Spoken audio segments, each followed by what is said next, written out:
జడ్జిని కిరాణా shop పెట్టుకొని సామాన్లు మోసుకునే position తీసుకొచ్చినందుకు. ఎక్కడికి వెళ్ళినా జడ్జి గారి భారీగా గౌరవించే మా అమ్మని అమూల్య చనిపోయింది మీ ఆయన వల్లనే అంట కదా అని అడిగే ప్రశ్నలకి సమాధానం చెప్పలేక నలుగురిలో అవమానపడిన అమ్మ ఏడుపుకి కారణమైనందుకు.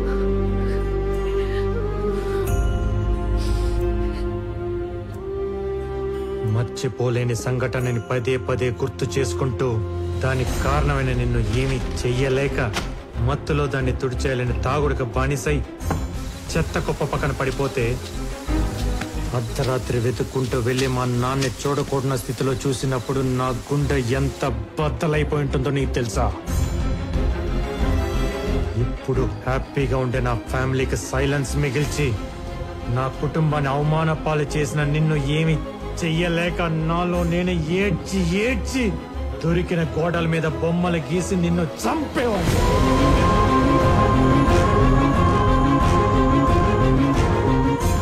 నా చిన్నతనం గురించి ఎవరికన్నా చెప్పాలంటే కన్నీళ్లు, నిద్రలేని రాత్రులు, ఈ చేత్తో గీసిన చెత్త గీతలు తప్ప ఇంకేం మిగలకుండా చేశావు. స్వీట్ మెమరీగా ఉండాల్సిన నా చైల్డ్హుడ్ ని ఒక పెయిన్ఫుల్ ప్యాథటిక్ స్టోరీగా మార్చేశావు. అందుకే జడ్జి గారు అబ్బాయిగా పుట్టినందుకు చేతికి మట్టి అంటకుండా చంపుదాం అనుకున్నా. టైం కోసం వెయిట్ చేశా. శైలా బాను వచ్చింది. ఆపర్చునిటీ వాడ్. बोलिए बानू जी, क्या चाहिए आपको इस कमर्शियल आदमी से? मैंने अपने हस्बैंड को मार दिया. నీదే తప్పు లేకపోయినా చంపడం అనేది క్రైమే. దానికి ఎంతో కొంత శిక్ష అనేది ఉంటుంది. నీ కూతురుతో నువ్వు లైఫ్ లాంగ్ హ్యాపీగా ఉండేలా ప్లాన్ చేస్తావు. నేను చెప్పినట్టు చెప్పు. అలా శైలా బానుని అమూల్యగా మార్చి దివాకరం ఇంటి ముందు దింపా. అదే రాత్రి బాడీని నీ ఫామ్ హౌస్ కు షిఫ్ట్ చేయించా. తప్పండి మనం పర్మిషన్ తీసుకుని అఫీషియల్ గా చేస్తున్నావా ఏంటి? నీకున్న అమ్మాయిల పిచ్చికి దివాకరం దగ్గర ఉద్యోగం అడిగేలా చేసి నీ దగ్గరికి పంపించా. సార్ అమూల్య నీ చేతే పెళ్లి ప్రపోజల్ పెట్టించి నేను ఒప్పుకున్నాకే ఆ పెళ్లి జరిగేలా చేశా. కానీ ముందు అమ్మాయి కరెక్టో కాదో నేను చెక్ చేయాలి. కంగ్రాట్స్ సార్, నన్ను సెలెక్ట్ చేసిన మీ సెలెక్షన్ తప్పెలా అవుతుంది? మండపంలో ఇష్టం లేని పెళ్లి జరుగుతున్నట్టు మీడియా ముందు కలరింగ్ ఇప్పించా. ఫస్ట్ డే శోభనానికి రెడీ అయిన నిన్ను మా నాన్న వీడియో ప్లే చేయించి డైవర్ట్ చేశా. ఇంకేం కమ్ము అవుట్ అయిపోయింది అక్కడ.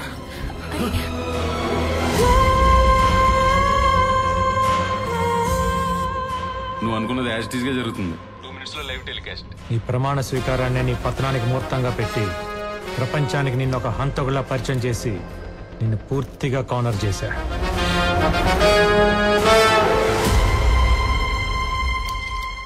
అబ్బా అదిరిపోయింది.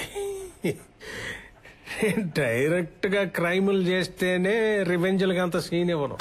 అలాంటిది నీ బాల్యాన్ని నేనేదో పాడు చేసేసాను నువ్వు ఫీల్ అయ్యి నేను చెయ్యని మర్డర్కి చేశానని నా మీద రుద్దేసినంత మాత్రాన నీ పగలు ప్రతీకారాలు తీరతాయి అనుకుంటున్నావా? ఇది ఇండియా నాన్న.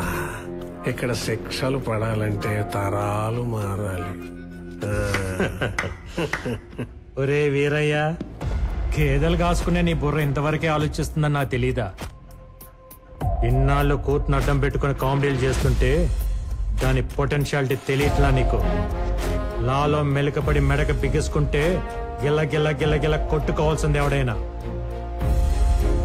నీకు చేతనైతే దమ్ముంటే ఈ నాలెడ్జ్, డబ్బు, పేరు, పలుకుబడి వాడుకొని చెయ్యని నేరానికి పడబోయే శిక్ష నుండి నిన్ను నువ్వు కాపాడుకో చూద్దాం.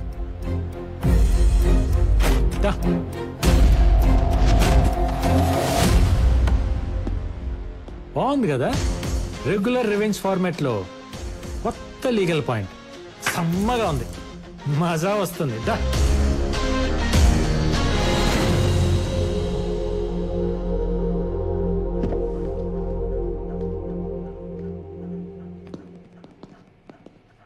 సార్, కొత్త లాయరం వచ్చింది, బెయిల్ కూడా తెచ్చింది. నవ్వండి.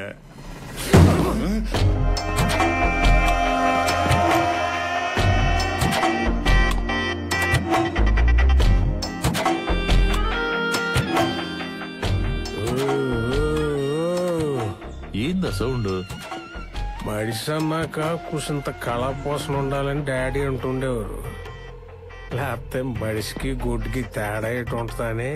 ఆయన అన్న ఆ మాటను పట్టుకుని కనపడిన దాన్నల్లా కళాపోషణ చేసి చేసి చివరికి ఒక ఆవిడ పెట్టిన కేసులో ఇరుక్కుని లాయర్ని కలవడానికి వచ్చినాం. ఇప్పుడు ఆవిడనే గెలిగితే ఇలా కూడా మిగలవు సామే. లాయరా?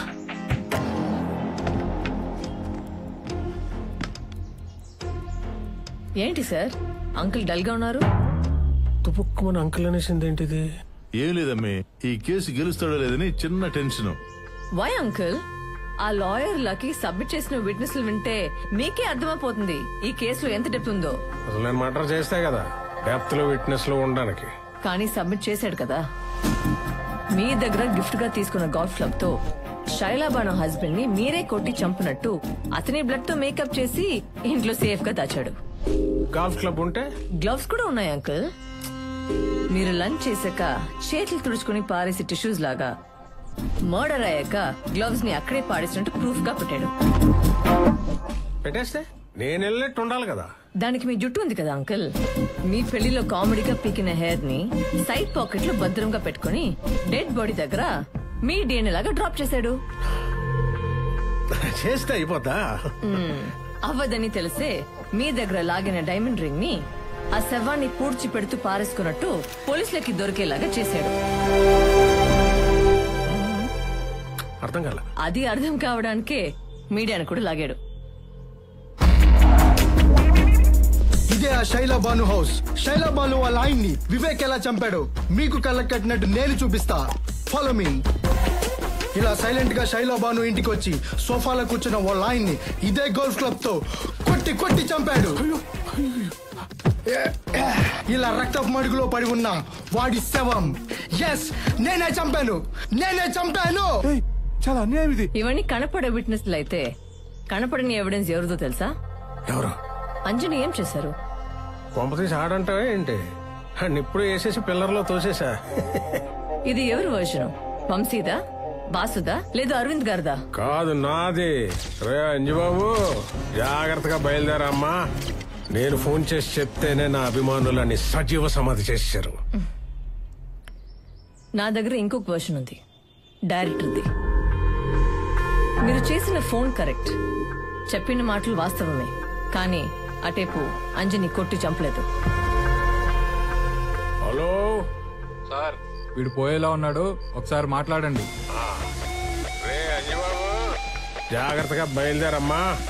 నా ఖర్చులతో నా అభిమానులు సపోర్ట్ తీసుకొని నిన్ను సాగనంపుతున్నా. ఆ లక్కీకి మీరిచ్చిన విల్లాని, చెక్ ని క్యాష్ చేసి మీ అభిమానులకి పంచి కిడ్నాప్ అయిన క్యాండిడేట్ ని రాజాలాగా తీసుకెళ్లిపోయాడు.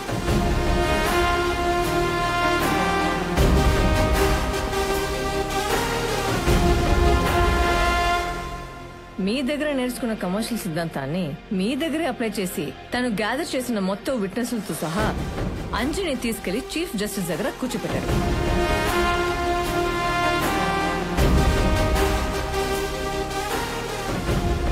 ఒక తండ్రిని గెలిపించడానికి కొడుకుగా ఇదంతా చేసిన ఒక లాయర్ గా లాని కూడా గెలిపించడానికి ఏ లాయర్ కూడా మీ కేసు టేకప్ చేయకుండా ఈ రోజు బార్ కౌన్సిల్లో అతని శైలో రిక్వెస్ట్ చేశాడు. ముఖ్యమంత్రిని కూడా చూడకుండా కేసులు పెట్టి కోర్టుకు ఎక్కించి బోన్లో నిలబెట్టి శిక్షలు వేసిన గొప్ప గొప్ప న్యాయవాదులున్న ఈ దేశంలో కేవలం జీతం మీద జీవితాంతం వాళ్ళు నమ్మిన సిద్ధాంతం కోసం బ్రతికి రిటైర్ అయిన సిన్సియర్ లాయర్స్ ఉన్న ఈ సిస్టమ్ లో రౌడీ వెదవులకు ఆపోనెంట్ గా నిలబడి నడి రోడ్లో ప్రాణాలు కోల్పోయిన హానెస్ట్ సర్టిఫికేట్స్ ఉన్న ఈ సొసైటీలో కరెన్సీ కక్కుర్తుపడే కమర్షియల్ లాయర్స్ కూడా ఉన్నారనేది నమ్మలేని పచ్చి నిజం. కాబట్టి ఎప్పుడు మనీ కోసమే పనిచేసే మనం అప్పుడప్పుడు మన సాక్షి నమ్మి పనిచేస్తా ఉంటున్నాం. ఒక మర్డర్ చేసి ధైర్యంగా మా లాయర్ చూసుకుంటాడనే స్టేజ్ నుండి ఏ లాయర్కి తెలిసిన తోలు తీస్తాడనేలా మార్పులు తెద్దాం అంటున్నాం. దానికి ఎగ్జాంపుల్ గా వివేక్ కేసును చూపిద్దాం అంటున్నాం.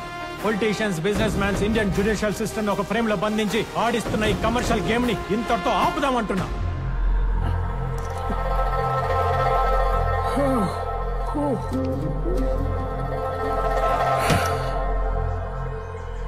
అయితే ఇప్పుడు నా వైపు నేను కూడా రాను అంకుల్.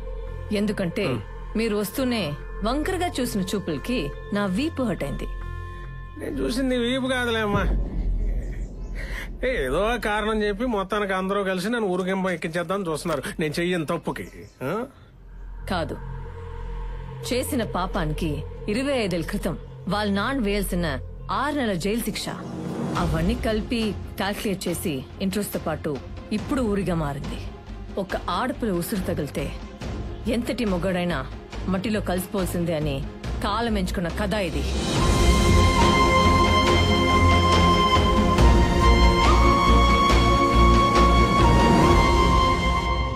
ఆడి చెప్పాల్సిన డైలాగ్ వర్షన్ కూడా నువ్వే చెప్పేస్తున్నావు. బిగినింగ్ నుండి వీళ్ళను అని చివరికి సిస్టమ్ అంతా ఒక్కడ చేసి ఇప్పుడు ఆడి హీరో అయిపోదాం అనుకుంటే నేను చూస్తూ ఊరుకుంటానా? చచ్చినా ఊరుకోను. బయటకు వచ్చిన ఆడియన్స్ నా పేరు మాత్రమే చెప్పుకోవాలి. గ్రేట్ ఆంధ్ర, తెలుగు 360, తుపాకీ, తెలుగు 1 2 3, మిర్చి 9, ఐడిల్ బ్రెయిన్ అందరూ నా గురించి రివ్యూస్ రాసేలా చేస్తా. అంకుల్ అంకుల్ అంకుల్ అంకుల్ ఏదో ఒకసారి మావయ్య అనమ్మా. మావయ్య చాలు ఊరుకంబ ఎక్కేస్తాను.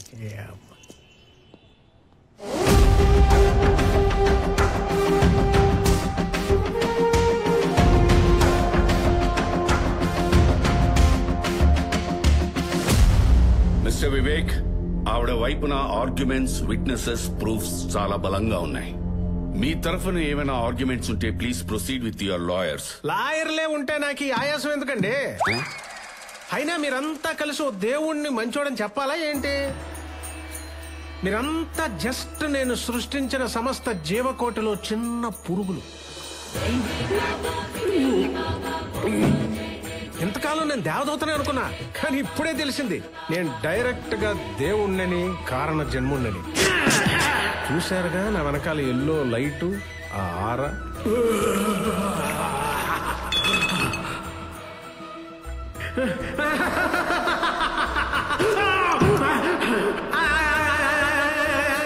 పాపం బాగా పేరుకుపోయినప్పుడు నేచర్ ఆ చెత్తనా కొడుకు చైనా వాడి సహాయంతో కరోనా వైరస్ సృష్టించి ఈ భూమి మీద పేరుకుపోయిన చెత్త, పొల్యూషన్ ని కొంత శాతం తగ్గించినట్టు నేను ఈ న్యాయ వ్యవస్థలో పేరుకుపోయిన కమర్షియల్ అనే వైరస్ ని నా వంతు తగ్గించడానికి ఈ పక్కా కమర్షియల్ లాయర్ లక్కీని సెలెక్ట్ చేసుకుని ప్రక్షాళన చేశాను.